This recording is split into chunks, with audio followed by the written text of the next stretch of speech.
हरे कृष्णा कृष्ण कृष्ण हरे हरे, हरे राम राम राम हरे हरे, हरे कृष्णा कृष्ण कृष्ण हरे हरे, हरे राम राम राम हरे हरे, हरे कृष्णा कृष्ण कृष्ण हरे हरे, हरे राम राम राम हरे हरे। तो सभी भक्तों का स्वागत है आज के भागवत कथा में। तो यहाँ पे वर्णन आ रहा है प्रभुपाद लीलामृत में कि प्रभुपाद ने कैसे जो है अमेरिकन लड़के को दीक्षा दिया वायने, और उसका दीक्षित नाम दिया उपेंद्र। और हमने देखा कैसे वायने भक्ति में आए, एक कागज का टुकड़ा उनके पैर पे चिपक गया और वो कोशिश कर रहे थे 2-3 बार वो कागज के टुकड़े को अपने पैर से हटाने के लिए, लेकिन वो हटा नहीं पा रहे थे। और फिर उन्होंने उठा के देखा तो उसमें स्टे हाई फॉर एवर, अर्थात प्रभुपाद जो प्रोग्राम कर रहे थे उसके बारे में बताया था। और फिर वो वहाँ पे जाके जुड़ गए और प्रभुपाद ने उनको उनका उत्साह देख के उनको दीक्षा भी दिया। तो अभी बता रहे हैं कि कैसे प्रभुपाद चाहते थे कि वो ब्रह्मचर्य आश्रम में आके वो ब्रह्मचारी के जैसे रहने लगे। तो ये जो ब्रह्मचर्य का आश्रम का पद्धति है वो हमारे प्राचीन काल से हमारे सभ्यता में है। और जैसे प्रभुपाद यहाँ बताते हैं कि यहाँ तक कि राजा महाराजाओं के पुत्र भी जो है गुरुकुल की प्रथा में भाग लेते थे और ब्रह्मचर्य का पालन करते थे। और भगवान कृष्ण ने भी गुरुकुल में भाग लिया था, वो भी संदीपनी मुनि के आश्रम में निवास कर रहे थे और वहाँ पे पठन कर रहे थे। तो यहाँ पे बता रहे हैं कि ब्रह्मचर्य जीवन अच्छा है जो पालन कर सकते हैं, जिससे उनकी मस्तिष्क की जो बुद्धि होती है, उनको याद करने की जो शक्ति है वो बहुत मजबूत हो जाती है जो ब्रह्मचर्य का पालन करते हैं। तो कुछ भी साल अगर किसी ने ब्रह्मचर्य का पालन किया हो तो फिर भविष्य में अगर वो गृहस्थ भी बनते हैं तो उसमें उनको ये ब्रह्मचर्य का जो उन्होंने पालन किया था जो गुरु के साथ में रह के वो उनको लाभदायक होता है। राधानाथ महाराज को पूछा गया था कि महाराज कई भक्त ब्रह्मचारी बनते हैं और उसके बाद में वो बदल देते हैं आश्रम, तो आश्रम बदलने के बाद वो इतनी अच्छी तरीके से भौतिक जीवन में प्रविष्ट नहीं हो पाते हैं क्योंकि उन्होंने ब्रह्मचर्य आश्रम में ट्रेनिंग लिया है और ब्रह्मचारी जीवन का उन पे छवि रहती है। तो इससे इसके कारण जो है वो भौतिक रूप से एकदम जो है जैसे कोई बाहर के व्यक्ति होते हैं जो पैसे के लिए मेहनत करते हैं और जो है बहुत ज़्यादा परिश्रम करते हैं, तो वैसे एक साधु जिसने गृहस्थ बना हो वो नहीं कर सकता। तो महाराज ने उसका उत्तर दिया था कि देखिए कि अगर किसी ने आध्यात्म का पूरा ब्रह्मचर्य जीवन में शिक्षण प्राप्त किया है तो अगर वो बाहर भी जाएगा भौतिक जगत में भी तो वो भौतिकवादी लोगों के समान वो इंद्र भोग नहीं कर पाएगा और बाकी सब गृहस्थों के जैसे वो पूरी तरह से पैसे संचित करने में और दूसरे कार्यों में नहीं लगेगा। करेगा, वो पैसे कमाएगा अवश्य रूप से, लेकिन वो बाहर वालों के जैसे भक्तों के जैसे तो बिल्कुल नहीं करेगा, वो तो एक चीज स्पष्ट है। लेकिन दूसरे भक्त जिनको आध्यात्म का ज्ञान नहीं है या जैसा उन्होंने ट्रेनिंग प्राप्त नहीं किया है, तो कई बार वो लोग जो हैं धन के प्रति ज्यादा आकर्षित हो सकते हैं या भौतिक चीजों के प्रति, पर ये भक्त उन सब चीजों के प्रति आकर्षित नहीं होगा और जो है उसका मन हमेशा आध्यात्म में लगा रहेगा, जिससे वो निश्चित रूप से भगवत धाम जा सकता है। तो अभी देखिए जिसने थोड़ा सा भी इस आध्यात्म में ट्रेनिंग लिया हो उसको कितना लाभ होता है कि वो भले ही वो आध्यात्म जीवन में पूरी तरह से जीवन विस्तारित ना कर पाए, लेकिन फिर भी जो उसने ट्रेनिंग लिया है उससे उसका काफी कल्याण होता है, वो उससे भगवत धाम निश्चित रूप से जा पाता है। तो जयद्रथ महाराज बताते हैं कि कम से कम जो है समय, कुछ ना कुछ समय हर व्यक्ति को ये आश्रम का अनुभव करना चाहिए और फिर उनको मालूम चलेगा कि सबसे अच्छे मेरे जीवन के दिन वो ही रहे हैं जब मैं गुरु महाराज की पूरी तरह से सेवा में लगा हुआ था। अब यहाँ पे प्रभुपाद बता रहे हैं कि ये 1975 की बात चल रही है, 1970 की बात चल रही है और उस समय बोल रहे हैं कि पूरे जगह हमने देखा था कि कैसे ब्रह्मचर्य जीवन का पतन हो चुका है, कोई भी उसको पालन नहीं कर रहा है। और अमेरिका में तो और भी भयंकर परिस्थिति है। भागवतम के छठे स्कंद में जब हम पहुंचेंगे तो चर्चा करेंगे कि कैसे अजामिल जो है एक शराबी व्यक्ति को देखता है कि कैसे वो एक वैश्य के साथ आलिंगन कर रहा था, और उससे के कारण उसका जो है मन विचलित हो जाता है। और ये चीज़ जो है अमेरिका में हर कोई हर गली में देख सकता है। अभी बम्बई भी जो है काफ़ी ज़्यादा प्रगतिशील हो चुका है भौतिक चीज़ों में, तो ये बम्बई में भी हवा आ चुका है।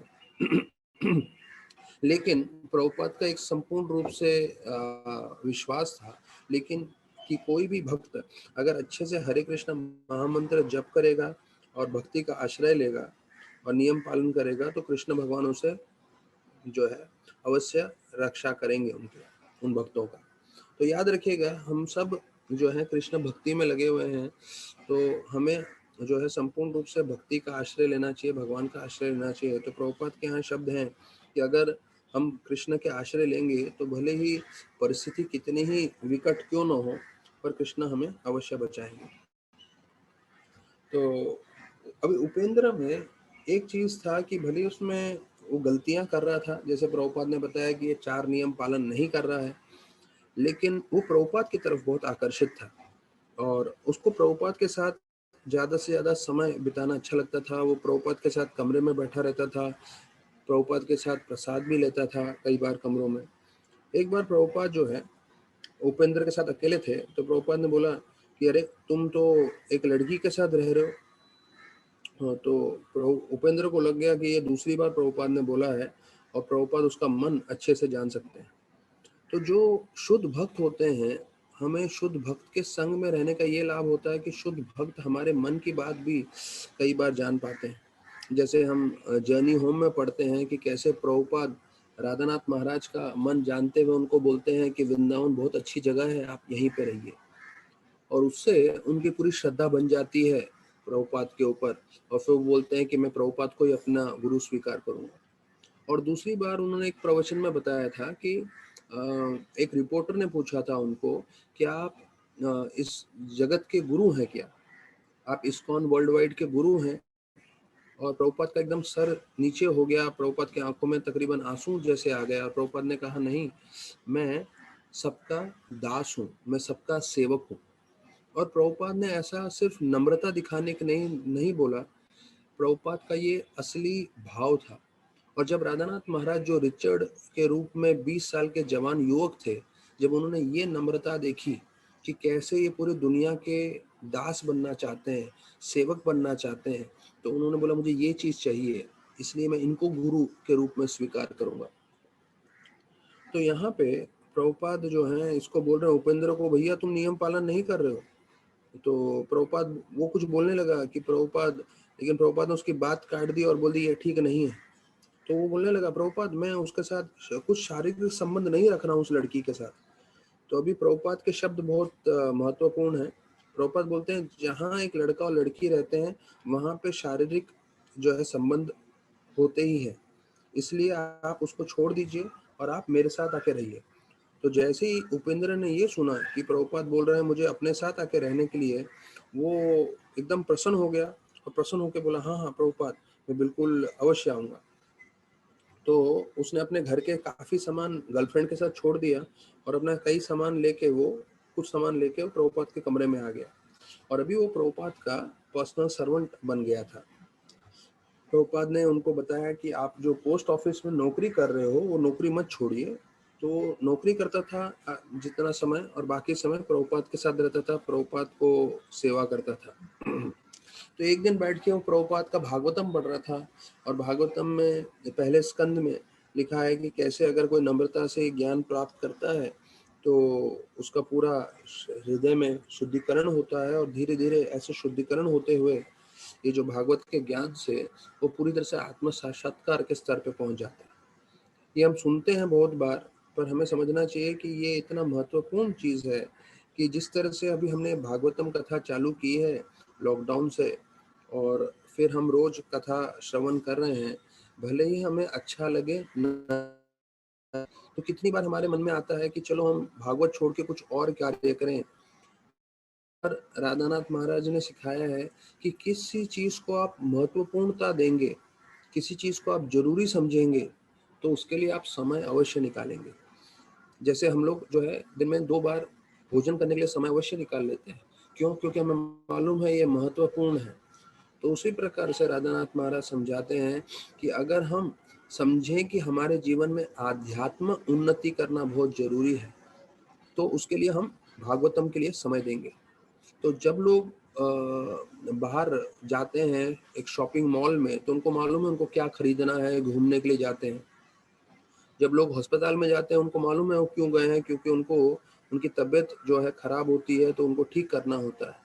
तो वैसे ही जब हम मंदिर आते हैं, जब हम भागवत कथा में आते हैं, तो हमें मालूम होना चाहिए हम क्यों आए हैं। हम यहाँ पर आए हैं शुद्ध भक्ति करने के लिए, और शुद्ध भक्ति करके अपना जीवन सार्थक करके भगवत धाम जाने के लिए। तो ये हमारा शॉपिंग मॉल में जाके हम कंफ्यूज नहीं होते कि अरे हम यहाँ क्यों आ गए हैं। तो उसी प्रकार से हमें यहाँ पे कंफ्यूज नहीं होना चाहिए कि हम भागवत कथा में क्यों बैठे हैं, हम क्यों समय दे रहे हैं। ये हमारे आत्मा को तृप्त कर रहा है, ये हमें आध्यात्म उन्नति प्रदान कर रहा है, और ये हमें भगवत धाम ले जाने के लिए योग्य बना रहा है। हमारे पापों से हमें शुद्धिकरण दिला रहा है, और जितने भी भौतिक अनर्थ हैं, जितने भी भौतिक मुश्किलें तकलीफें हैं, उससे ये भागवत कथा, भगवान का नाम, भगवान का जप हमें आश्रय देता है। तो जब ये भागवत पढ़ रहे थे, तो प्रभुपाद ने उसको पूछा, आपके कोई प्रश्न है क्या, उपेंद्र को? तो उसने बोला, नहीं प्रभुपाद, आप जो भी बोलते हो मैं सब स्वीकार करता हूँ। तो देखिए, उपेंद्र में अगर ऐसे देखा जाए तो अभी प्रभुपाद खुद बोलते हैं तुम नियम पालन नहीं कर रहे हो, इसलिए तुम मेरे साथ आके रहो। लेकिन इन शिष्यों में एक चीज था, वो प्रभुपाद को पूरी तरह से स्वीकार करते थे, और जो प्रभुपाद बोलते थे वो 100% मानते थे। तो प्रभुपाद उनसे काफी प्रसन्न थे। और उपेंद्र बताया जाता है कि उस समय वापस से थोड़ा उसका मन विचलित हो गया प्रभुपाद के साथ रहते हुए भी। तो वो सोचने लगा कि मैं विवाह कर लेता हूँ। फिर उसके मन में एक शंका आ गई, और ये विदेशी लोगों के मन की शंका के यहाँ वर्णन आ रहा है। और बोलते हैं कि मैं शादी कैसे कर सकता हूँ जब तक मैं उस लड़की से प्रेम नहीं करता हूँ। तो प्रेम करूंगा तभी तो मैं शादी करूंगा। तो प्रेम करने के लिए तो पहले मुझे उसके साथ समय बिताना पड़ेगा, और ये तो इस्कॉन में अलाउड नहीं है ज़्यादा समय बिता के जो है व्यक्तिगत रूप से, शारीरिक रूप से किसी के साथ संबंध बनाना। तो उसने सोचा कि चलो मैं प्रभुपाद को पूछ लूंगा। तो प्रभुपाद को उसने बोला कि प्रभुपाद मेरा एक प्रश्न है। तो प्रभुपाद जब कर रहे थे, जब करते करते उन्होंने बोला, हाँ पूछो। तो प्रभुपाद बोले प्रभुपाद को उसने पूछा, if a boy is separate from a girl then how can he learn to love her. मतलब लड़का लड़की कभी मिलते ही नहीं है, तो प्रेम कैसे कर सकते हैं। तो प्रभुपाद चलते हुए कमरे में थे, वो अपने जहाँ वो रहते थे। तो वो एकदम धीमे से बोले, प्रेम सिर्फ कृष्णा के लिए। ये शब्द हमें हमें हमें ज्यादा ध्यान से समझना है। प्रभुपाद बोले प्रेम सिर्फ कृष्णा के लिए है। तो हमें कोई गलत फहमी में नहीं रहना चाहिए कि हम जो प्रेम कर रहे हैं अपने परिवार वालों को और वो सबको प्रेम है। प्रभुपाद का जवाब है, प्रेम सिर्फ कृष्णा के लिए है। और फिर वो खिड़की के पास गए, और खिड़की से नीचे देखते हुए सड़क पे बोले, देखो यहाँ इतनी लड़कियां घूम रही हैं, किसी को भी तुम चुन लो, किसी से भी तुम शादी कर लो, लेकिन इस भौतिक जगत में कोई प्रेम नहीं है, सिर्फ प्रेम कृष्ण के लिए। तो देखिए, बहुत भारी शब्द हैं, और हमें पूरी तरह से इसको समझ के स्वीकार करना है कि प्रेम सिर्फ कृष्ण के लिए है। हम बोल सकते हैं कि नहीं, हम अपने माता पिता को प्रेम करते हैं, हम अपने परिवार के सदस्यों को, पति पत्नी और बीवी बच्चों को हम प्रेम करते हैं, वगैरह वगैरह। पर याद रखिए, ये जो प्रेम है, इस शरीर के नष्ट होते ही ये प्रेम भी खत्म हो जाएगा। तो इसलिए ये जो प्रेम है क्षण भंगुर है। तो हमें अपने कर्तव्य के हिसाब से, क्योंकि हम जिस समाज में, जिस परिवार में रह रहे हैं, तो हमें कर्तव्य पूरी तरह से निभाना है, हमें उनका ध्यान भी रखना है। पर एक और चीज समझना है कि प्रेम सिर्फ कृष्ण के साथ है, और जो भौतिक जगत में है वो हम सिर्फ कर्तव्य निभा रहे हैं। और जिस तरह से प्रभुपाद ने बताया, पूरी तरह से उपेंद्र के दिमाग में ये बात उतर गई, और जो है उपेंद्र जो है समझ गए। और क्योंकि वो प्रभुपाद के संग में थे, तो इतने बड़े आचार्य के संग में होने के कारण उनके जो मन की जो विचलित हो रही थी, तो पूरी तरह से स्थिर हो गई। और वो समझने लग गए कि भाई भक्ति ही मेरा सर्वोत्तम है, और वो भक्ति करने लगे। तो अभी देखिए उपेंद्र को साक्षात प्रभुपाद का संग मिल गया, जिसके कारण वो स्थिर हो गए। अभी हमें वही संग मिल रहा है प्रभुपाद के भागवत में, प्रभुपाद की कथा में, जो हम प्रभुपाद के इतने हम भागवतम में सुन रहे हैं। तो हमें उस भागवतम का पूरा आश्रय लेना चाहिए, और कम से कम जैसे हम इतने तात्पर्यों को रोज सुन रहे हैं, पढ़ रहे हैं, तो उसमें हमें प्रभुपाद का पूरी तरह से आश्रय मिल रहा है। तो यहाँ हम देख रहे हैं प्रभुपाद पृथु महाराज जो है वो चर्चा करते हुए बता रहे हैं चतुर्ष कुमार को, उनकी स्तुति कर रहे हैं, और वो बता रहे हैं कि अभी हमने 11वें श्लोक में चर्चा किया था कि उनको सबसे उत्तम ब्राह्मण और वैष्णव बताते हैं, और बोलते हैं कि आपने ब्रह्मचर्य का पालन किया है, और प्रभुपाद पूरा उसके बारे में बताते हैं 12वें श्लोक में। अभी 13वें श्लोक में बताते हैं कि अभी ये प्रश्न आ रहा है पृथु महाराज के मन में कि कैसे लोगों का उद्धार हो सकता है। जो लोग इस भौतिक जगत में जो है पूरी तरह से इंद्रभोग में लगे हुए हैं, तो क्या उनका उद्धार हो सकता है क्या, ये उनके मन में प्रश्न आ रहा है। तो देखिए हर साधु का एक ही प्रश्न होता है कि जन समुदाय का कल्याण कैसे हो।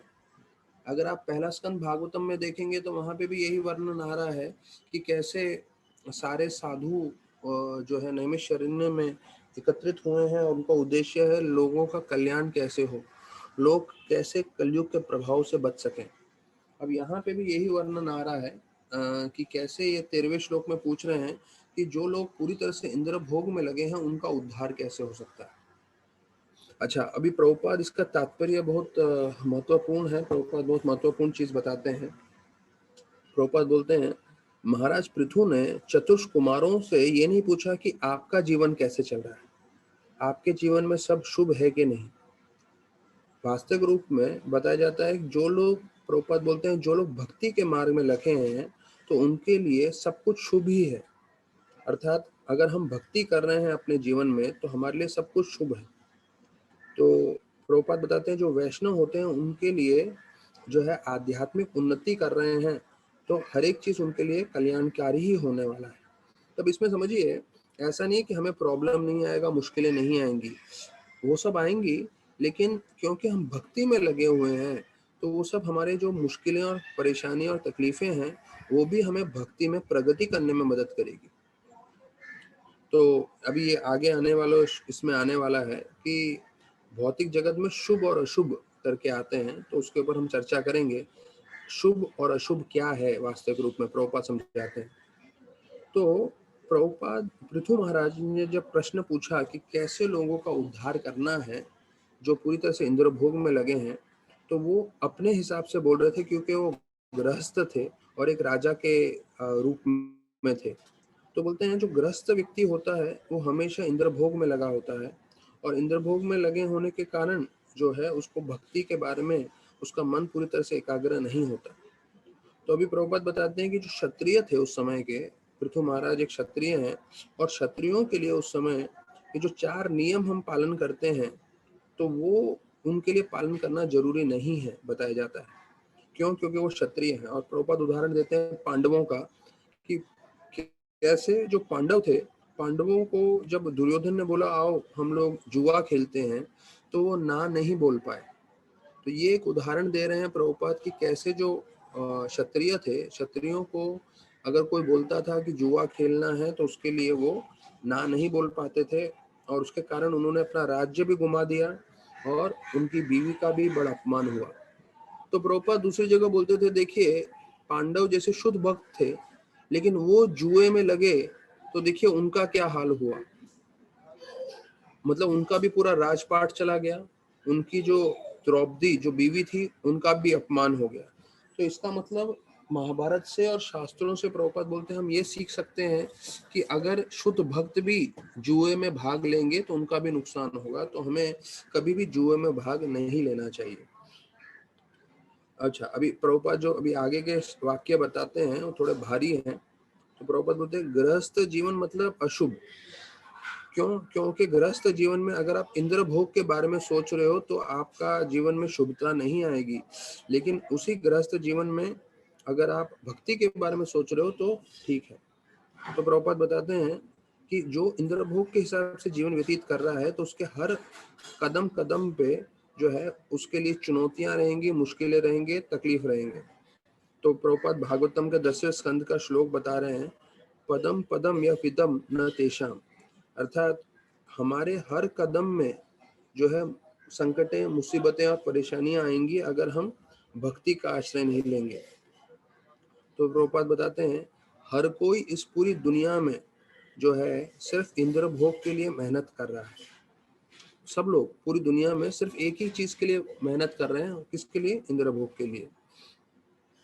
तो अभी पृथु महाराज चतुर कुमार से बात करते हुए सब जीवों के लिए जो है उनके उद्धार के लिए सोच रहे थे। और यहाँ पे प्रभुपाद बोलते हैं, ये लोग सब, जैसे कभी कभी हमने देखा ना, सब्जियां सड़ती है, सब्जियों को आप फ्रिज में नहीं रखें तो कुछ समय के बाद ये सब्जियां सड़ने लगती है।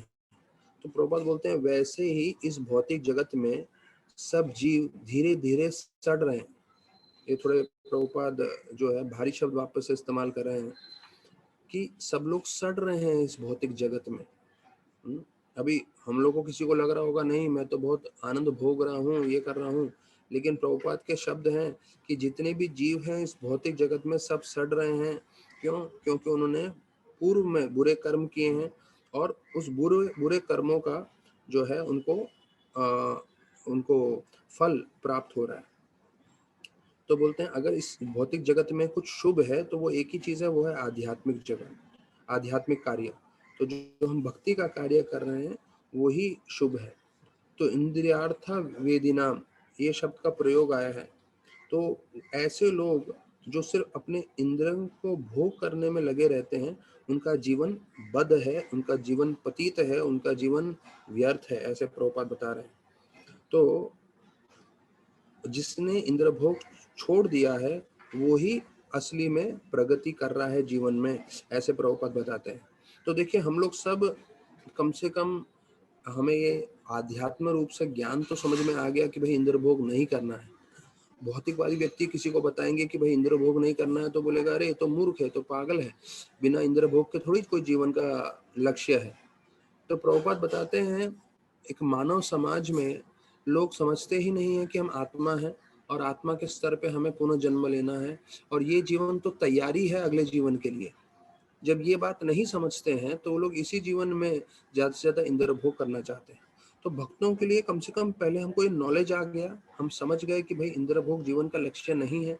ठीक है, हमारी आसक्ति होगी, हम फिर भी इंद्र भोग करेंगे, लेकिन कम से कम इंद्र भोग करते करते हमें भगवान से ये भी प्रार्थना करना है कि हे प्रभु आप हमें मार्गदर्शन करें कि कैसे मैं धीरे धीरे मैं इस इंद्र भोग से बाहर निकल के आपकी सेवा में लग सकता हूँ। तो ऐसा नहीं है कि आप सोच रहे होंगे कि सिर्फ जो गृहस्थ हैं वो ही इंद्र भोग में लगे होते हैं। यहाँ तक कि कई ब्रह्मचारी होते हैं उनमें भी इंद्र भोग की इच्छा होती है। तो हमारे जैसे उनके इंद्र भोग की इच्छा नहीं होती, पर उनमें भी इच्छा होती है कि भाई मेरा प्रशंसा हो, मैं कामयाब हूँ इस आध्यात्मिक जीवन में, मेरे भी बहुत सारे शिष्य हों। और ऐसे मन में करते हुए भगवान से प्रार्थना भी करते हैं, लेकिन फिर उसके बाद उनकी ये प्रार्थना होती है कि ये मेरी इच्छा है पर आप जो है मेरा शुद्धिकरण करिए जिससे मैं ये सब इच्छाएं करना बंद कर दूं। तो देखिए भौतिक इच्छा सबके जीवन में रहेगी, भले ही साधु हो कि गृहस्थ हो, पर निश्चित रूप से जो गृहस्थ होते हैं उनकी भौतिक इच्छाएं ज्यादा हो सकती हैं। पर प्रभुपाद बता रहे हैं जब हमारी भौतिक इच्छाएं कम से कम हो जाएंगी तब हम संतुष्ट रहेंगे, आनंदित रहेंगे। तो बोलते हैं प्रभुपाद अंतिम 13वें श्लोक में अंत कर रहे हैं कि जब हमारा जीवन में हम भक्ति करने लगेंगे तब हमारे जीवन में सब कुछ शुभ होने लगेगा। तो ये जो है शुभ अशुभ का अगले श्लोक में भी आ रहा है, ये 14वें श्लोक में, भवस्तु कुशला प्रश्न आत्मरामे शुनिष्यते कुशल अकुशल यत्र न शांति मतिर्वृतः। देखिए कुशल अकुशल मतलब शुभ और अशुभ चीजों का वर्णन किया गया है। तो अभी यहाँ के भागवतम श्लोक से मैं आपको गीता में लेके जाना चाहूंगा। और गीता में जो प्रभुपाद ने बताया है, जब हम लोग गृह प्रवेश करते हैं, जब कहीं पे कुछ हवन होता है या यज्ञ होता है, तो वहां पे हमेशा ये लोग कुमकुम और इसमें मिला के जो है शुभ लाभ लिखते हैं। शुभ लाभ मतलब शुभता होनी चाहिए और लाभ होना चाहिए। प्रभुपाद गीता में बताते हैं, भौतिक जगत में कुछ भी शुभ नहीं है। ये पूरा का पूरा जो है भौतिक जगत में सब कुछ अशुभ है। तभी ये थोड़ा जब हम सुनते हैं तो हम थोड़ा हिल जाएंगे, बोलेंगे अरे कैसे कैसे हम इस भौतिक जगत में इतना सब कार्य कर रहे हैं और हम सब बिल्कुल अशुभ हैं, सब चीजें अशुभ हैं। तो प्रभुपाद बोलते हैं हाँ, सब चीजें अशुभ है। क्यों? क्योंकि भौतिक जगत ही अशुभ है। अभी कोई सोचिए, मैं आपको उदाहरण देता हूँ कि अगर हम लोग सब समझ लीजिए किसी जेल जेल के एक कमरे में बंद हो, अलग अलग कमरों में हम बंद हैं, तो जेल में रह के कोई शुभ लाभ करने की कोशिश करेगा तो दूसरा व्यक्ति क्या बोलेगा? बोलेगा जेल में क्या शुभ लाभ की बात कर रहे हो, यहाँ क्या शुभ है, यहाँ पूरा अशुभ है, क्योंकि हम लोग ने नियम तोड़े हैं, हम लोग जेल में हैं। तो शुभता तो तब होगी जब जेल से हम बाहर निकलेंगे। तो प्रभुपाद बोलते हैं वैसे ही भौतिक जगत में कुछ शुभ नहीं है, क्योंकि भौतिक जगत शुभ है। इस भौतिक जगत में अगर हम भक्ति करते हैं वो शुभ है। तो भौतिक रूप से हम देखेंगे कोई व्यक्ति के पास बहुत धन है, बहुत इंद्र भोग कर रहा है, तो हमें लगेगा अरे इसका जीवन तो शुभ है। उसका जीवन भी शुभ नहीं है, उसका जीवन भी अशुभ है। क्यों? क्योंकि उसके कर्मों के हिसाब से वो इस जीवन में भोग कर रहा है, लेकिन जीवन का लक्ष्य भोग करना नहीं है। भोग करने के पश्चात वापस से उसको जन्म मृत्यु के चक्कर में ही लगे रहना पड़ेगा। तो इसलिए वो भोग करने के बाद भी उसका जीवन अशुभ है। जब आपको ये पूरा दृष्टिकोण समझ में आ जाएगा तो आपको समझेगा कि भौतिकवादी व्यक्ति के जीवन में उसके पास बहुत सारा धन हो या इंद्रभोग का सामग्री हो, फिर भी उसका जीवन अशुभ है। और एक भक्त है, भक्त के पास भले ही सिर्फ दाल रोटी खा के वो अपना जीवन व्यतीत कर रहा हो, लेकिन अगर वो भक्ति कर रहा हो तो उसका पूरा जीवन शुभ है। क्यों? क्योंकि वो भगवत धाम जाने की तैयारी कर रहा है, पूरी तरह से भगवान के आश्रय में है, और जब तक इस शरीर में है वो भगवान के साथ ज्यादा से ज्यादा संपर्क बना रहा है। देखिए, हम लोग सब पूरी तरह से आत्म साक्षात्कार हमारा नहीं हुआ है, पर हमें मालूम है कि जब भी हम भागवत कथा ऐसा सुन रहे हैं, जब हम कथा के बीच में बैठे हुए हैं, तो हम साक्षात भगवान का संग कर रहे हैं। तो वो हमारा शुद्धिकरण नहीं हुआ, इसलिए हमें पूरी तरह से रियलाइजेशन नहीं है इस बात का। लेकिन वास्तविक सत्य तो यही है कि हम भगवान के संपर्क में हैं, भगवान का जो है हमें संग प्राप्त हो रहा है। तो ये हमारा जीवन की सार्थकता है, ये हमारा जीवन की सफलता है। तो यहाँ पे बताया कुशल अकुशल यत्र। और ये जो दोनों चीजें हैं, ये जो है मतिवृत्य का मतलब है कि ये हमारा मेंटल कॉन्कॉक्शन है। मतलब मानसिक रूप से हम लोग सिर्फ मनोधारणा कल्पना कर रहे हैं कि भाई ये शुभ है, ये अशुभ है। वास्तविक रूप में कुछ शुभ नहीं है, सब अशुभ है। तो पृथु महाराज जो है चतुर्थ कुमार को बोल रहे हैं मैं आपके लिए जो है शुभ अशुभ कुछ नहीं मानूं, पूछ रहा हूँ।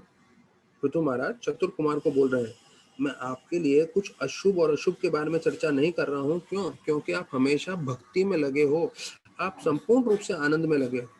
तो ये शुभ और अशुभ जो है आप लोगों के लिए लागू नहीं होता। देखिए पृथु महाराज भी कितने, क्योंकि भगवान के सत्तावेश अवतार भी हैं, तो कितने चतुर हैं, कितने अच्छे शब्दों से प्रयोग करके बोल रहे हैं कि एक साधु के जीवन में शुभ अशुभ नहीं होता, वो पूरी तरह से दिव्य आनंद में लगे रहते हैं। क्यों? क्योंकि वो भगवान के संपर्क में हमेशा रहते हैं। तो चैतन्य चरितामृत में ये वापस से एक श्लोक आता है शुभ अशुभ को वर्णन करते हुए, यही भाला यही मंद यही सब ब्रह्म, कि ये भला है और ये जो है मंद, मंद मतलब ये शुभ नहीं है। ये सब हमारे मानसिक विचार में द्वारा ये सब आते हैं। बोलते हैं ये सब भौतिक जगत में जब तक हम संपर्क में हैं तो उसके हिसाब से हमें ये सब हमें लगता है।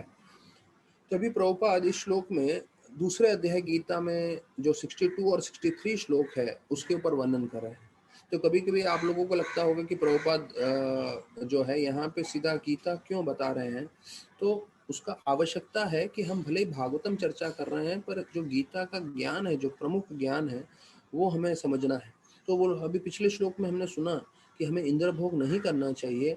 तो बोलते हैं अगर हम इंद्र भोग करते रहेंगे तो हम पूरी तरह से माया के प्रपंच में रहेंगे और हम ये नहीं ध्यान कर पाएंगे कि भक्ति हमारे जीवन का उद्देश्य है। और बोलते हैं काम भावना ऐसी है, अगर संतुष्ट न हो तो क्रोध के आवेश धारण करती है, क्रोध से हमारी बुद्धि भ्रष्ट हो जाती है और फिर हम जन्म मृत्यु के चक्कर में पूरे फंसे रहते हैं। ये प्रभुपाद विस्तार पूर्वक इस श्लोक में बताते हैं।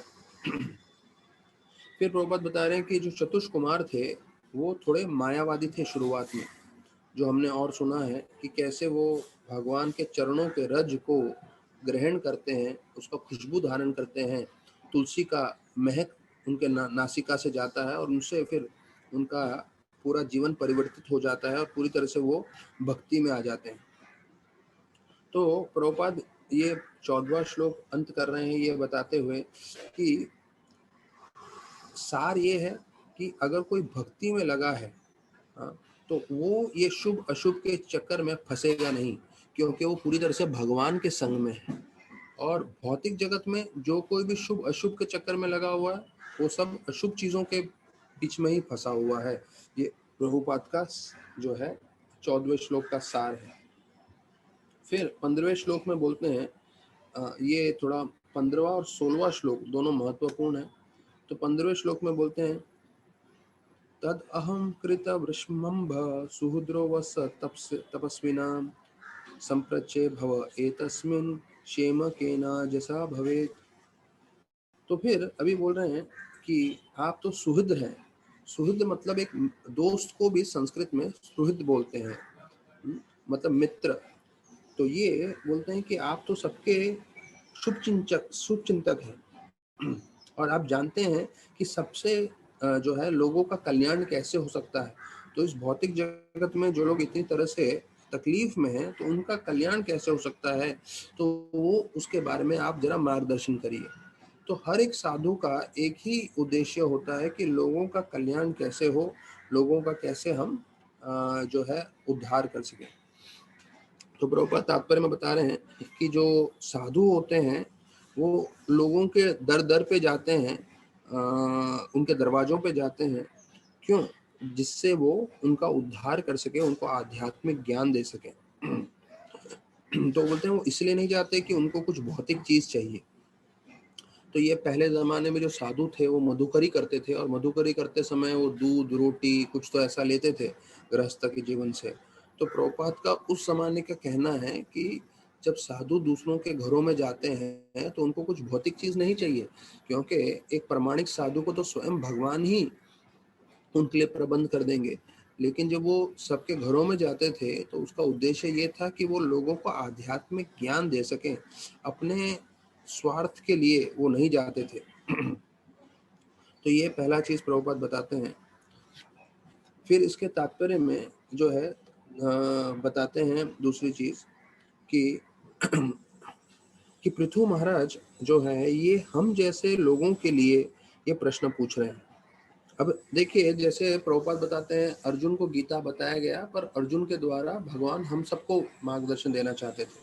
तो उसी प्रकार से पृथु महाराज जब ये प्रश्न पूछ रहे हैं तो वो प्रश्न हम जैसे जीवों का उद्धार के लिए पूछ रहे हैं।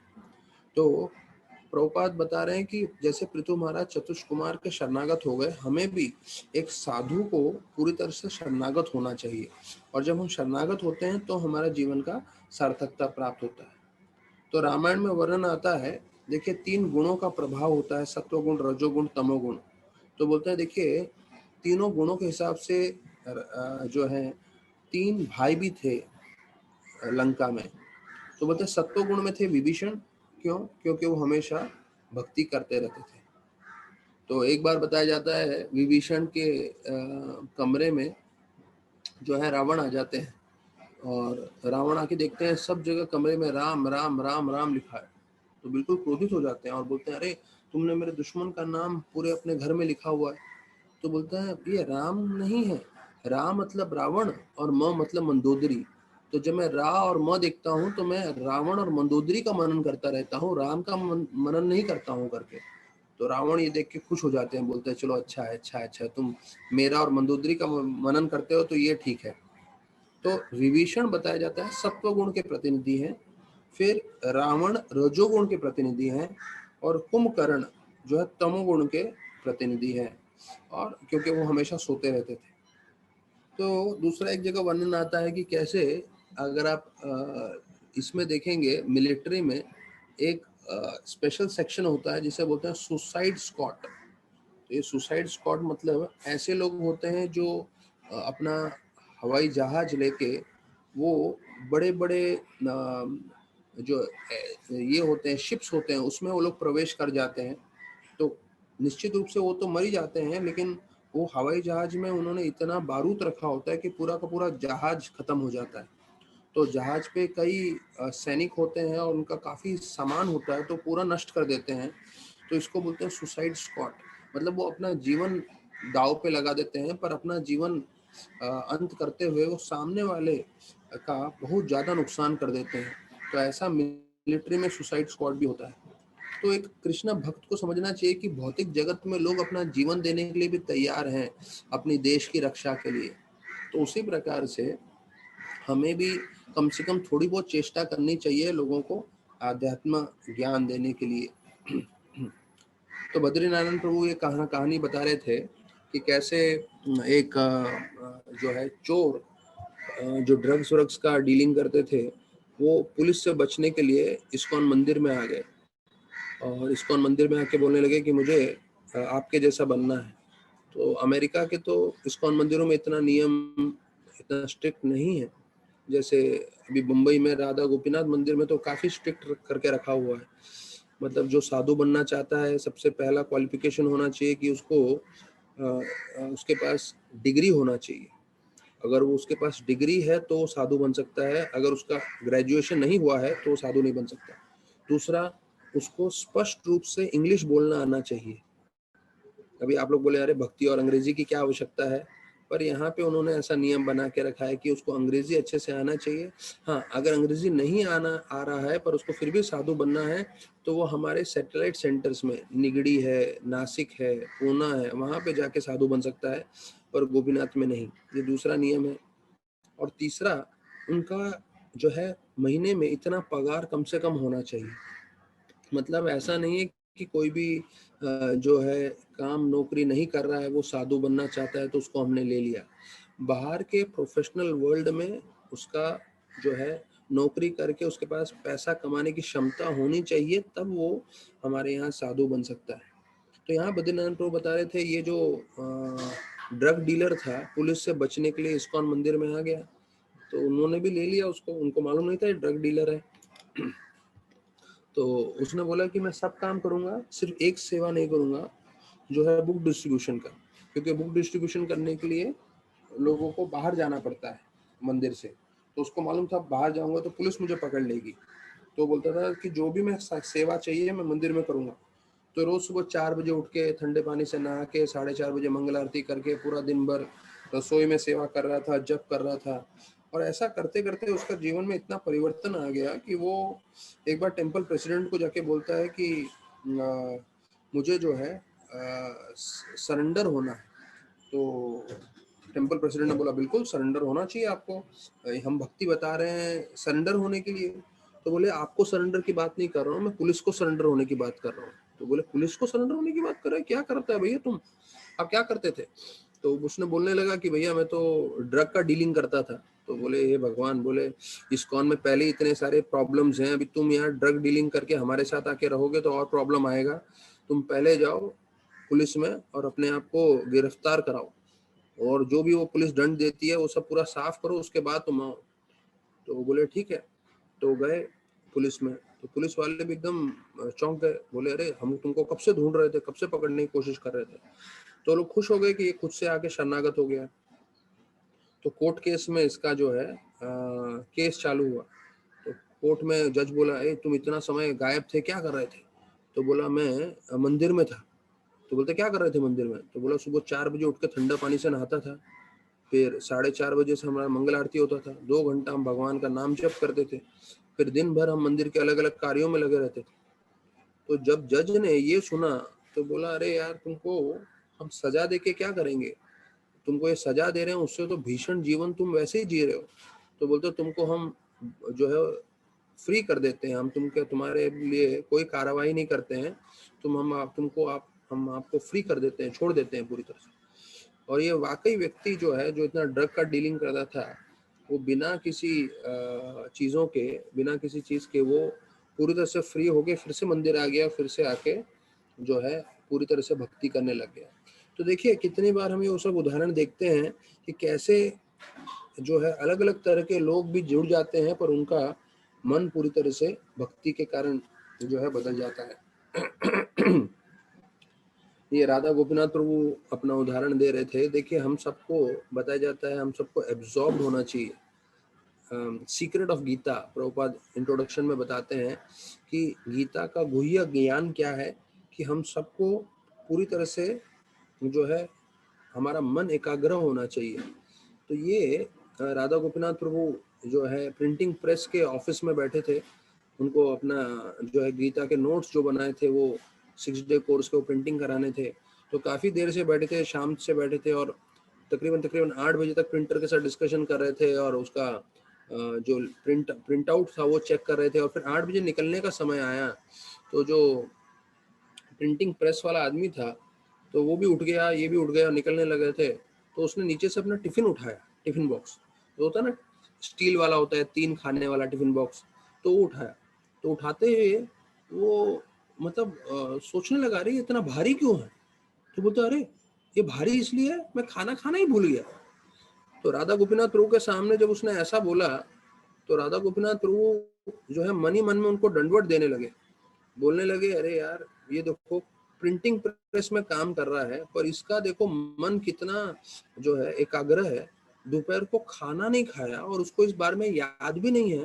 रात को टिफिन बॉक्स 8 बजे उठा रहा है और उसको याद आ रहा है, अरे ये भारी क्यों है, क्योंकि मैंने खाना ही नहीं खाया और भूल भी गया, और उसको दिन भर में याद भी नहीं आया खाना खाने। तो ये गोपीनाथ प्रभु हमें उदाहरण देके बोल रहे थे, इसे बोलते हैं एब्जॉर्प्शन। भैया, हम लोग भी भक्ति कर रहे हैं, पर जो एक भौतिकवादी लोगों का एब्जॉर्प्शन होता है बहुत ऊंचा होता है। तो हमें ऐसा एब्जॉर्प्शन कृष्ण भक्ति के लिए लाना है। तो यहाँ पे नरोत्तम दास ठाकुर 15वें श्लोक में बोल रहे हैं, संसारा विषानले दीवानिशी हिया जोले जुड़ाइते ना कोई उपाय। कि हम लोग इस भौतिक जगत में अलग अलग तरीके से तकलीफ झेल रहे हैं, और हमारा हृदय हमेशा जल रहा है, और हमें इसका मार्ग नहीं मालूम है। देखिए, हम लोग रोज सुनते हैं इन्होंने आत्महत्या कर लिया, उन्होंने आत्महत्या कर लिया। ये जो है बहुत सरल सी बात नहीं है। भौतिकवादी व्यक्ति, क्योंकि उनके पास आध्यात्म का संपर्क नहीं है, भक्ति का संपर्क नहीं है, भक्तों के साथ जुड़े नहीं हैं, इसलिए उनके कर्मों के कारण और भौतिक चीजों के कारण वो इतनी तरह से तकलीफ में रहते हैं, इतने फ्रस्ट्रेटेड होते हैं। आप उनकी भाषा सुनिए। सिर्फ जैसे हम लोग बात करते हैं तो पूरी तरह से आध्यात्म का हम लोग 1-1 घंटा प्रवचन करते हैं, गीता के श्लोक बोलते हैं, भागवतम के श्लोक बोलते हैं। वो अलग बात है, आपके और मेरे भी बम्पर जाता है कई बार, श्लोक समझ में नहीं आता, लेकिन क्योंकि ये श्लोक व्यासदेव जी ने बोला है, गणेश जी ने लिखा है, सुखदेव गोस्वामी ने अपने मुखारविंद से बोला है, फिर सुत गोस्वामी ने बोला है, और सदियों से 5000 साल से बड़े बड़े ऋषि मुनियों ने ये श्लोक बोले हैं, इसलिए मैं भी बोल रहा हूँ, आप भी सुन रहे हैं। वो हमें समझ में नहीं आ रहा, वो ठीक है, लेकिन हमें ये चीज मालूम होना चाहिए कि हमारे शुद्धिकरण के लिए बहुत महत्वपूर्ण है। तो हमारे जो भाषा में है ये सब चीजें आती हैं, और अगर आप एक अभक्त के बात बात उनके साथ करेंगे तो भौतिक चीजों के बारे में बात करेंगे। और सबसे ज्यादा चिढ़ मचती है जब वो अ, अपशब्द का प्रयोग करते हैं, और जो है गलत भाषा का उपयोग करते हैं, गाली गलौज करने लगते हैं। तो एक भक्त जो होता है उसका पूरा दिमाग जो है हिल जाता है, क्योंकि उनको जब एक बार भगवान की कथा और भगवान का श्रवण सुनने की आदत है, उसके सामने अगर कोई भी अपशब्द का प्रयोग करे और भौतिक चीजों के बारे में चर्चा करने लगे, तो फिर उससे सहन नहीं होता। तो ऐसे में क्या करता है, ऐसे भक्तों का, ऐसे लोगों का संग छोड़ के चला जाता है। तो यहाँ पे प्रभुपाद बता रहे हैं कि जो भौतिकवादी व्यक्ति हैं तपस्वी हैं। क्यों? क्योंकि वो तप कर रहे हैं, पूरा जीवन जो है ऐसे भौतिक चीजों को वो सफर करते रहते हैं, प्रॉब्लम फेस करते रहते हैं।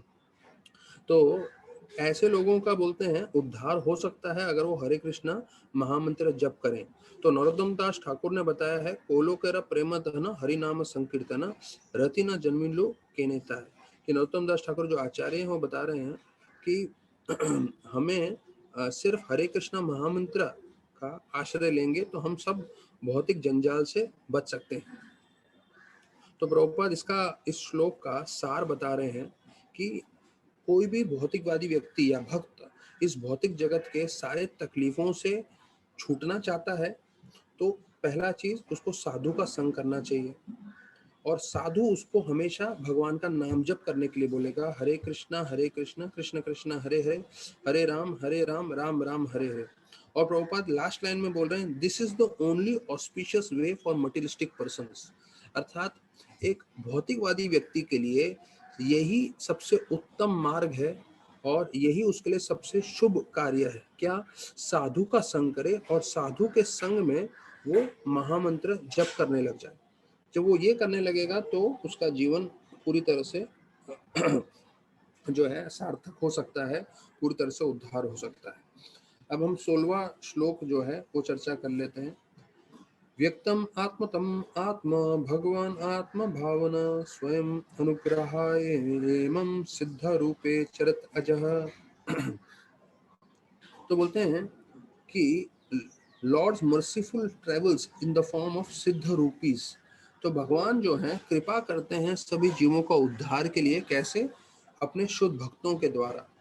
तो जैसे ये शुद्ध भक्त पूरे पृथ्वी पे भ्रमण करते हैं और पूरे पृथ्वी पर भ्रमण करते हुए ये आध्यात्म का ज्ञान देते हैं, तो उसी प्रकार से वो जो है भगवान की कृपा बांट रहे हैं और भगवान अपने शुद्ध भक्तों के द्वारा लोगों का उद्धार कर रहे हैं। तो अभी ये लॉकडाउन होने से पहले सब लोग पूरी तरह से सब जगह घूमते रहते थे, प्रचार करते रहते थे। अभी लॉकडाउन हो गया है, कोई जा नहीं सकता है, ट्रैवलिंग वेवलिंग भी कम हो गया है, बंद हो गया है, तो हम लोग ने यहीं पे बैठे बैठे कथा कर रहे हैं। पर ये कथा का उद्देश्य वही है, जहाँ लोग इस हरि कथा का नम्रता पूर्वक श्रवण करेंगे तो उससे उनका हृदय परिवर्तित होगा और वो जो है भगवत भक्ति में प्रगति करेंगे पूरी तरह से। तो बोलते हैं यहाँ पे कि भगवान जो है ज्यादा आतुर हैं हमें भगवत धाम ले जाने के लिए। तो हम लोग भी थोड़ी बहुत मेहनत कर रहे हैं, पर हमें समझना चाहिए कि हम हमारे मेहनत करने से ज्यादा भगवान ज्यादा आतुर हैं। तो अगर हम थोड़ी सी भी सिंसेरिटी दिखाएंगे, प्रामाणिकता दिखाएंगे, मेहनत करेंगे, तो भगवान हमें जो है अवश्य पूरी तरह से मदद करके भगवत धाम की ओर अग्रसर हो जाएंगे हम लोग। तो हमें चाहिए कि सिर्फ हम इस भक्ति मार्ग में लगे रहें। तो अभी देखिए, कई लोगों का हो सकता है कि 4 नियम पालन नहीं हो सकता है कई लोग जप नहीं कर रहे हो, 16 माला नहीं कर रहे हो, 8 माला कर रहे हो या 4 माला कर रहे हो, लेकिन ये मार्ग जुड़ना जरूरी है कि वो हमेशा जीवन भर भक्तों के संग में रहे। तो ध्यान रखिएगा, जो भक्त भी श्रवण कर रहे हैं, हो सकता है आपके नियमों में ऊपर नीचे हो सकता है आपके जप में ऊपर नीचे होना नहीं चाहिए दोनों चीजों में, लेकिन अगर ऐसा हो भी तो कम से कम भक्तों के संग में रहते रहिए आप, भक्तों के संग में हरि कथा सुनते रहिए, भक्तों के संग में आप जुड़े रहिए। तो उससे होगा ये कि अगर आपके ये दो चीजों में प्रॉब्लम हुआ भी तो फिर भी कृष्ण भगवान आपको जो है कृपा दे के जो है आपको आगे लेके जाएंगे। तो ये ध्यान रखिए कि भक्तों के संग में रहना जरूरी है। और इसके विपरीत में अगर कोई अच्छे से 16 माला कर रहा है और अच्छे से 4 नियम पालन कर रहा है, लेकिन उसको लग रहा है अहंकार वेश में आके कि मुझे भक्तों का संग की आवश्यकता नहीं है, और वो भक्तों का जो भागवत कथा हो रहा है उससे दूर चला जाता है, तो समझना चाहिए। प्रभुपाद बोलते थे कि अगर कोई सोचता है कि मैं भक्ति में प्रगति कर सकता हूँ बिना भक्तों के संग के, वो व्यक्ति पागल है। प्रभुपाद स्पष्ट बोलते हैं कि अगर कोई ये सोचे कि मैं भक्ति में प्रगति करूंगा बिना भक्तों के संग के, तो वो व्यक्ति पागल है। मतलब और कोई दूसरा शब्द इस्तेमाल ही नहीं किया, सीधा पागल शब्द का ही प्रभुपाद ने उपयोग किया है बतलाने के लिए कि हमें ध्यान रखना है कि भक्तों का संग कभी ना छूटे। तो भक्त बताते हैं कि कोई 4 नियम पालन कर रहा है, 16 माला जप कर रहा है, पर अहंकार के भाव में आके वो भक्तों का संग नहीं करता है, तो निश्चित रूप से उसका 16 माला भी छूट जाएगा, वो 4 नियम भी पालन करना उसका बंद हो जाएगा, अगर वो भक्तों का संग नहीं कर रहा है। तो और कोई भक्तों का संग कर रहा है और उसके 4 नियम पालन करने में गड़बड़ हो रहा है, 16 माला जप करने में गड़बड़ हो रहा है, लेकिन भक्तों का संग कर रहा है, तो निश्चित रूप से धीरे धीरे आगे बढ़ते हुए जो है फिर से स्थिर हो सकता है। तो हम लोग जो है इस 16वें श्लोक पे हम लोग यहाँ पे आज विराम देंगे और हम भागवतम का कल हम इस पे चर्चा करेंगे आगे श्लोक पे। तो काफी समय हो गया है, हम लोग ने कुछ प्रश्न उत्तर के लिए मैंने समय नहीं दिया। मैं हमेशा कंटिन्यूस अपना ही प्रवचन करता रहता हूँ। तो कई भक्तों का ये कहना था कि प्रभु जी कभी आप प्रश्न उत्तर के लिए भी समय दें। तो आज हमारे पास 7 मिनट है, तो आदित्य प्रभु से मैं रिक्वेस्ट करूँगा कि वो अनम्यूट करें लोगों को। तो जिनको कुछ पूछना है तो आप पूछिए। आज हम आखिरी के 5-10 मिनट लोगों के अगर कोई प्रश्न है तो उसके जवाब देने के लिए हम लोग कोशिश करेंगे। आदित्य प्रभु, आपने अनम्यूट किया है सबको? यस प्रभु जी। ओके, तो किसी के प्रश्न हैं तो कोई भी प्रश्न पूछ सकता है। आज के प्रवचन में, इतने दिन के हम प्रवचन सुन रहे हैं, या कुछ भी आपको आध्यात्म के बारे में पूछना है तो पूछ सकते हैं।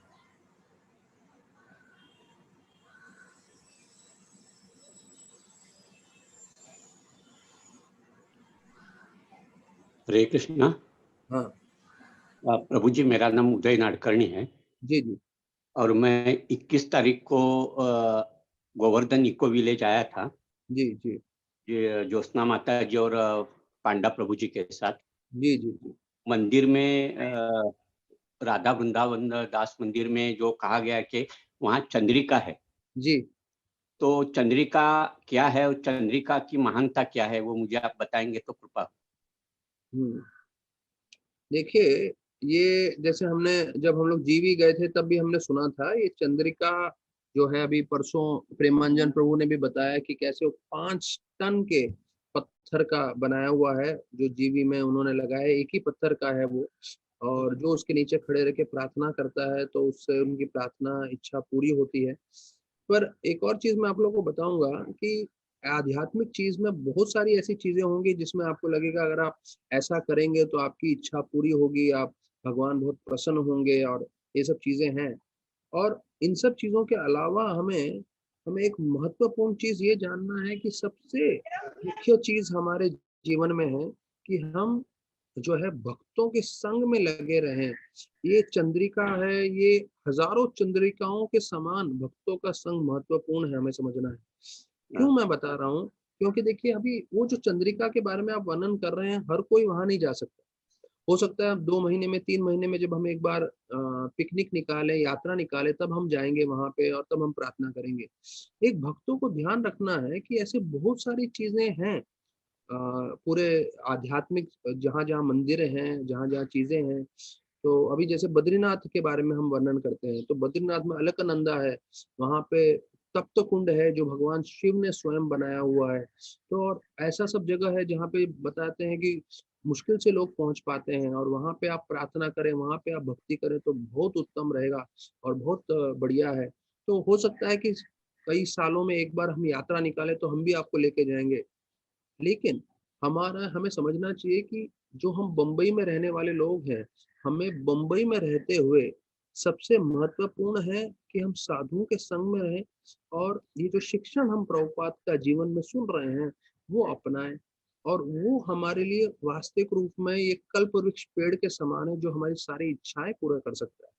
अब ये देखिए, जो हमने भागवतम की कथा प्रारंभ की है, और इस भागवतम की कथा से अगर कोई हम में से किसी के मन में ये इच्छा है कि मुझे धन चाहिए, तो हम ये नहीं बोलते हैं कि भक्ति में आए क्योंकि उनको धन चाहिए। लेकिन अगर किसी की बहुत ज्यादा जरूरत है, उसको धन चाहिए, और धन के लिए वो सिर्फ भागवतम कथा भी सुनता रहेगा, तो निश्चित रूप से भगवान प्रसन्न होकर उसको भौतिक इच्छा भी उनकी पूरी कर सकते हैं। तो ये आप समझिए, जो मार्ग हम आपको सिखा रहे हैं, जो भागवत का हम बता रहे हैं, वो इतना शक्तिशाली है कि अगर आपकी भौतिक इच्छाएं हैं वो भी पूरी हो सकती हैं, और आध्यात्मिक इच्छाएं हैं वो तो अवश्य पूरी होंगी ही, क्योंकि भगवान सबको आध्यात्म रूप से ही कल्याण करना चाहते हैं। तो बहुत सारी चीजें हैं ऐसे चंद्रिका जैसे, तो हम पूरी तरह से उनका सम्मान करते हैं, हम प्रार्थना करते हैं हमें भी आशीर्वाद मिले। और उसके साथ साथ हम अपना जो मन है पूरी तरह से एकाग्र करते हैं, जिससे हम रोज जो है आश्रय ले सकें भागवत का। जैसे पहले स्कंद भागवतम में बताते हैं कि गंगा इतना शुद्ध है। क्यों? क्योंकि गंगा में कोई एक बार भी स्नान करेगा तो उसके पाप धुल जाते हैं, और वो भक्ति में प्रगति कर सकता है, वगैरह वगैरह। लेकिन उसी भागवतम के पहले अध्याय में बताते हैं गंगा से बढ़ के जो है भगवान के भक्त होते हैं। क्यों? क्योंकि गंगा हर जगह नहीं पहुंच सकती है, लेकिन भगवान के भक्त हर जगह पहुंचने की कोशिश करते हैं लोगों को उद्धार करने के लिए। गंगा में स्नान करने के बाद आपके पाप धुल जाएंगे, पर पाप करने की प्रवृत्ति नहीं धुलेगी। लेकिन जब आप साधु के संग में आते हैं, साधु के मुखारविंद से, जैसे प्रभुपाद का हमारी कथा सुन रहे हैं, तो जो पाप करने की प्रवृत्ति है वो भी पूरी तरह से निकल जाती है। हम जो है पूरी तरह से शुद्ध होते हैं, और सिर्फ शुद्ध नहीं होते, हम दूसरों को शुद्ध बनाना चाहते हैं, दूसरों के लोगों का कल्याण करना चाहते हैं, लोगों को भक्ति देने की कोशिश करते हैं। तो देखिए, गंगा और भक्तों में भागवतम बताता है, भक्त गंगा से भी महान है, क्योंकि वो भी वही कार्य कर रहे हैं गंगा के जैसे, लोगों के शुद्धिकरण के लिए और लोगों को पूरी तरह से भक्ति में जोड़ने के लिए। ठीक है उदय जी, आपको सवाल का जवाब मिल गया? जी जी, धन्यवाद। ठीक है, और किसी का कोई प्रश्न? प्रभु जी, चैट में एक क्वेश्चन आया है। हाँ बोलिए। राज परिक प्रभु जी का है कि if we follow 4 rules and do 16 rounds then can we go back to God? ये प्रभुपाद बोल रहे हैं। देखिए, ये राज जी का जो प्रश्न है, ये बहुत महत्वपूर्ण प्रश्न है कि क्या हम 4 नियम पालन करेंगे, no intoxication, no meat eating, no gambling, no illicit sex, और 16 माला जप करेंगे। तो हमने चौथे स्कंद में प्रभुपाद ने ही शब्द बोले हैं कि अगर कोई ये चीज पालन कर लेगा तो निश्चित रूप से भगवत धाम जा सकता है। तो हमें जितना हो सकता है ये पालन करने की कोशिश करना है। और इसके साथ साथ देखिए, हमारे पास ये बहुमूल्य जीवन मिला है, तो हमें अपने जीवन में संतुष्टि तब प्राप्त होगी जब हम आध्यात्म में भी कुछ अच्छा कार्य करें, अर्थात आध्यात्म में लोगों को जोड़ दें, या हम प्रभुपाद के मिशन में थोड़ा ऐसा कार्य करें जिससे प्रभुपाद का मिशन आगे बढ़े, और जो है संस्था को हम थोड़ी तरह से हेल्प कर सकें। तो कम से कम 16 माला 4 नियम करना चाहिए, और अगर हो सके अपनी क्षमता अनुसार जो है हमें मिशन में भी योगदान देना चाहिए, सेवा करना चाहिए, जिससे हमें जो है एक संतुष्टि की अनुभूति होगी, हमें एक आनंद आएगा कि चलो हमने जो है एक कार्य किया। एक लेडी जो है, एक माताजी आके बोलती है मुझे वॉर में जाना है। तो उधर के जो कमांडर है वो बोले, अरे तुम औरत हो और वो भी इतनी बूढ़ी औरत हो, तुम क्या करोगी वॉर में? तो बोले, कम से कम जितने योद्धा लड़ाई कर रहे हैं उनके लिए मैं पीछे से खाना बनाऊंगी।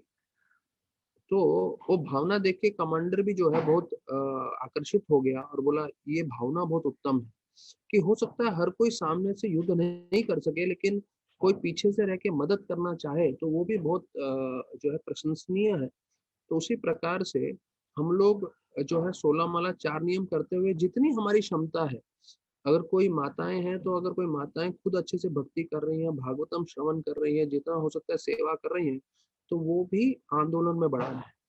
तो देखिए, मैं जितना कथा कर रहा हूँ, तो जितना श्रेय मुझे जा रहा है इस कथा करने का, तो उतना ही श्रेय जितने कथा सुनने वाले हैं उनके लिए भी जा रहा है।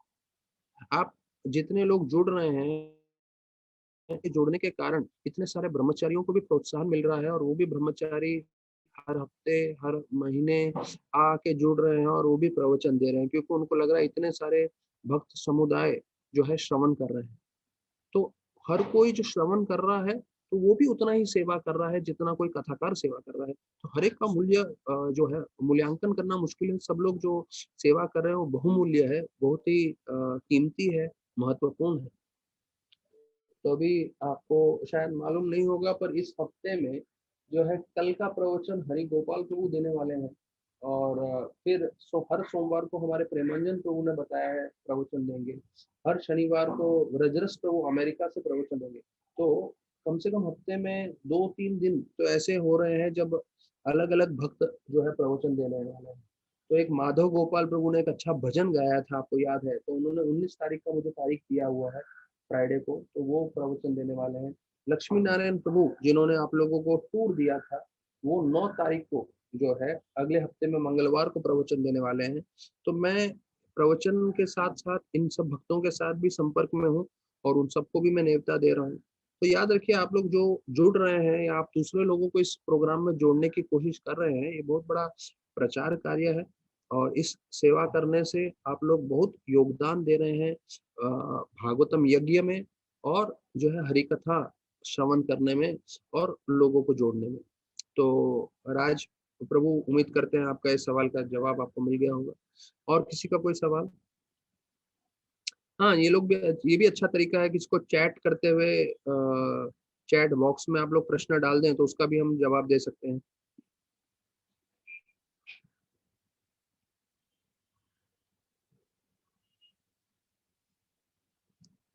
ठीक है, सभी भक्तों का किसी का भक्त का प्रश्न नहीं है, इसका मतलब आप सब कुछ स्वीकार कर रहे हैं, सब आपको अच्छा लग रहा है, आप भक्ति कर रहे हैं। तो हम यही प्रार्थना करेंगे सभी भक्तों के लिए, सब लोग अच्छे से भक्ति में प्रगति करें और आगे बढ़ें आध्यात्म जीवन में, और इसी तरह रोज भागवत में जुड़े रहें। कल हरि गोपाल प्रभु रहेंगे, तो जो लोग अपना कैमरा ऑन रखना चाहते हैं, क्योंकि क्या है, वो ब्रह्मचारी कैमरा ऑन करके प्रवचन दे रहे हैं, और अधिकांश लोग ब्रह्मचारी सब लैपटॉप पे ही प्रवचन करते हैं। तो लैपटॉप में एक साथ 25 लोग दिखते हैं साथ में। तो कई ब्रह्मचारियों का कहना है कि लोग स्क्रीन बंद करके बैठे रहते हैं तो इतना अच्छा नहीं लगता है। तो हम लोग ने तो प्रवचन ऐसे ही प्रारंभ किया है कि भाई सब स्क्रीन बंद रखें। लेकिन जब दूसरे ब्रह्मचारी गेस्ट स्पीकर जाते हैं, अगर कोई ज्यादा कोई अलग कार्य नहीं कर रहा है और कैमरा के सामने आके बैठ सकता है, तो मेरा ये रिक्वेस्ट रहेगा, जब गेस्ट स्पीकर्स ब्रह्मचारी जाते हैं तो उनको सम्मान देते हुए आप लोग अपना कैमरा ऑन करके बैठ सकते हैं। वो भले ही जो है दूसरे कांग्रीगेशन डिवोटीज हैं, प्रभु जीज हैं, माता जीज हैं, बच्चे हैं, कोई प्रॉब्लम नहीं है। आप आके बैठिए, जिससे लोगों को इंस्पिरेशन मिले, उत्साह मिले और सारे ब्रह्मचारियों को अच्छा लगे।